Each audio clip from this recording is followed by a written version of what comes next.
Hello, my name is Carlo Di Maria, and today we're going to show you what exactly the City of Everett has been doing during this COVID-19 pandemic.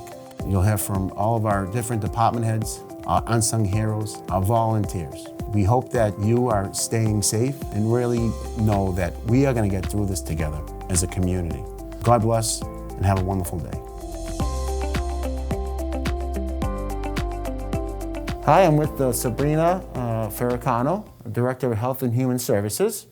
Maiden name, Tora. You may know her mom, Viola, down at Dempsey's. We all know Viola. And Sabrina's been with the City of Everett for many years, started out as a nurse back almost like 12 years ago here in the city, right? And is doing a wonderful job for us during this pandemic. And Sabrina, we're talking about, it's all about COVID-19. You know, every day you put a message out on my social media about the cases. And you talk about probable cases, and we talk about, you know, mask wearing and social distancing and washing hands. Talk about average daily incident rates. They talk about per 100,000. Where you seem to be very high. Correct. Talk about that a little. And it does go based off of population. So we are not at that 100,000 mark of population, but that is the way the state programs it to calculate cases. So we are about 47.7 cases on average per 100,000.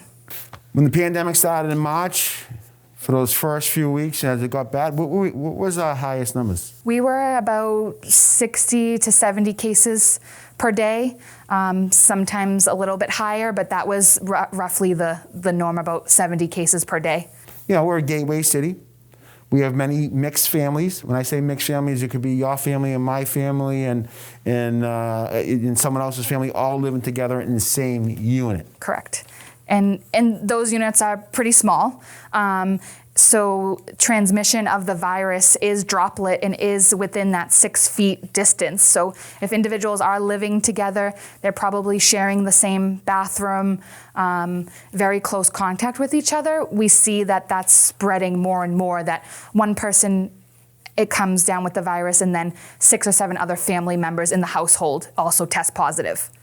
So a lot of our cases, one person is positive, and then you're seeing 6 or 7 people in that same family also testing positive. Correct. Treatments, getting better? People are resolving quicker?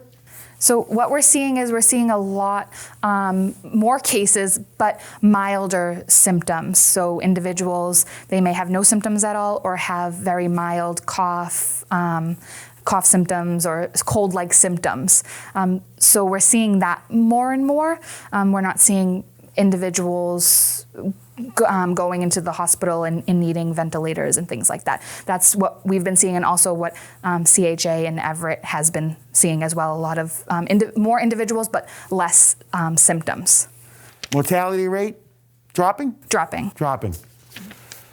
So it's good news, positive news. But we still want people to continue. No one wants to get this virus, right? Nobody wants to get it. It's scary because we don't know what the effects are going to be later on in life either, right? Wearing masks, socially distancing. Wash your hands. Gatherings, try to stay away from public gatherings.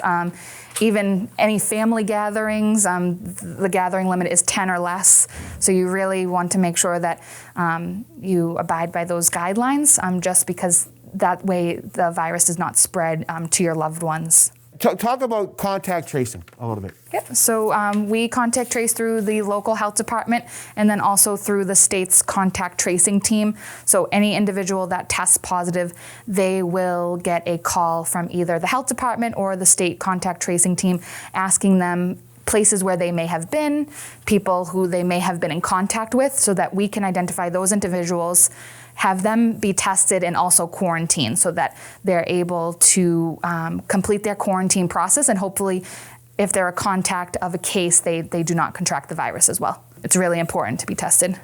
Right, a lot of people are getting tested so they can go to maybe to a family's house and, you know, feel secure that they don't have the virus, which is a good idea, yes. Right? Mm-hmm. You know, so basically twice a week would be great for people to get tested, correct? That would be great. Yeah, Yes. and it's free. Free testing. So why not get it done? You just have to, Even if you're not sick? correct, Even if you have no symptoms? No symptoms. You want to talk about the type of test that's being conducted? Yeah, Let people know? Yes, so the type of test is the PCR test, and that the results come back within 24 to 48 hours. So it is not a rapid test, so you're not able to know in about 15 to 30 minutes, but it does take up to 24 to 48 hours, and it only tells you if you're currently infected with the virus.